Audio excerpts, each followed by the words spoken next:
And now the old world has risen again.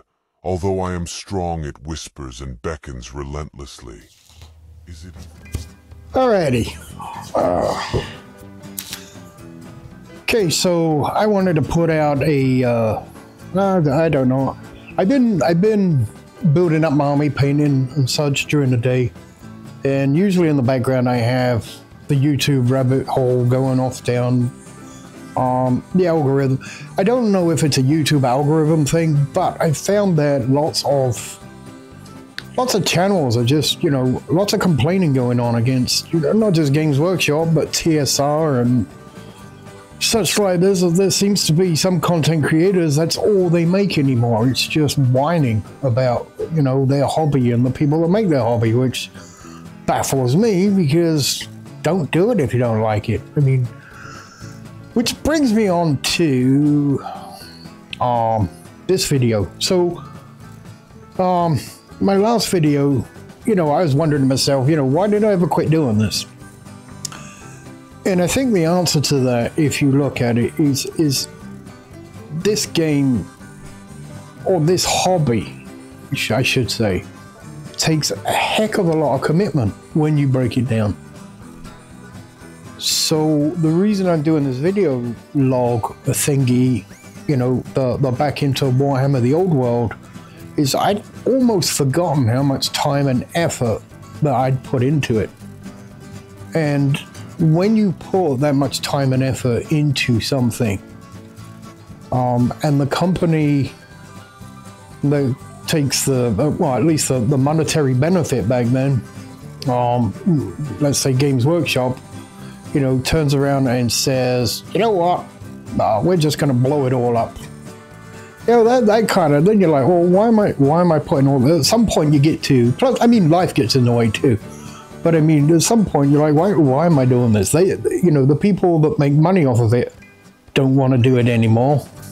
Things are in the now. So, you know, that's it. When it ends, sure, you can go ahead and keep playing, you know, 8th edition, or, you know, well, people didn't like 8th, could have kept playing 7th, and, you know, but I don't know, there's something different when it's not supported. And don't ask me what it is. It's just, you're part of an evolution of a system. You know, there's a whole peer group of people, and it evolves, and, you know, it's something that keeps changing and going and moving forward, and that's all good. You get caught up in it and you get swept along and you have discussions, and, you know, new books come out, new lore, and such like. So, you know, when the company blew it up, I was like, well, if they're not going to commit, why should I? And again, it takes a lot of commitment. So if we break that down, there's the amount of space it takes in your home. Now, I live in Cedar Rapids, Iowa. I used to live in Germany. Before that, I lived in London. In Europe, we have even less space. So I've got a workshop here, which I can, you know, use as a gaming table, etc. So, you know, but so that kind of equipment, you got to, you know, there's a space. Then you have to store. If you are going to have the game, you know, at your location, you not only have to have the table, but you got to store things like scenery and armies. And that's a lot of room.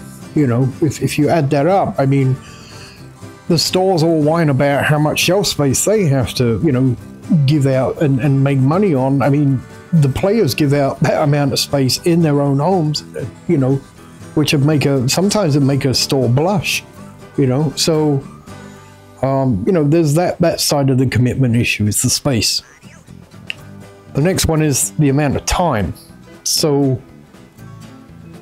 you know, you get enjoyment playing the game, that's fine. I mean, you can play chess and play the game, and you get what, you know, the time you put into the game is what you get out of it. But, you know, the other part of this hobby is also collecting your miniatures or printing them, painting them, basing them, movement trays, terrain, you know, everything needs to be done.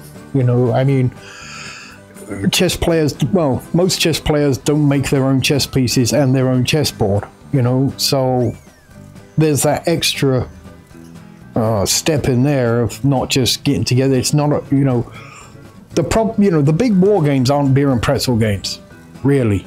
There's a lot. Again, we're going back. You got to commit yourself, to build the army, to buy buy the army, paint the army, and all the things that go around it. The rule books, the army books, the fluff. There's a lot of commitment. So, yeah, and the third part of it is, the money. I mean, Games Workshop, aren't cheap. And, they don't like proxies, which, if you're not going to play a tourney, who cares? And that's going to be my next set of videos is, the different aspects of the hobby in more depth. But you still, even if you print, you got to have a printing machine, you got to have resin, you got to have all the other stuff. I've got to rinse them. So even if I don't buy, yeah, I get the models cheaper, but it's still a commitment of money and time. Oh, and again, space. Because what else do you do? A lot of people that buy this stuff, they don't really use their resin printer for much else. A couple of Christmas presents. That's it. But once you've got the money commitment there, you've got paints. They're not cheap. So money commitment there.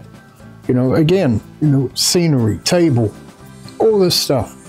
It's not free. So you have a big old commitment of your disposable or not so disposable income. And yeah.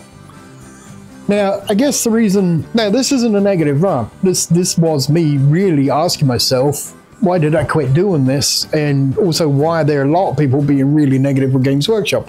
I love Games Workshop. Well, I used to love Games Workshop. Now they're kind of meh. Cry, baby. Alrighty, this is editor me. Now, I've cut this off because it did turn into a rant. After all that said, hey, all the other people were being negative, and I just went off on a run about the way Games Workshop is run, like it's my company. It's not, and they can run it however they like, and I still love them because I still make Warhammer. So, I'm going to end it here. So I appreciate anybody who's watched this far, and yeah, I'm just rambling on. It's like a video diary. Next couple of ones, I'm about halfway through my Tomb Kings army, so I've got pretty much all the miniatures. I'm about halfway through getting them painted, so hopefully that'll be in the next video. And like I said earlier, I kind of want to go over the 3 pillars of the hobby: the collecting, the painting, and the gaming. So when I say painting, I mean the modeling. But alright, thank you very much for watching. Like and subscribe, or the Inquisition will come pay you a little visit.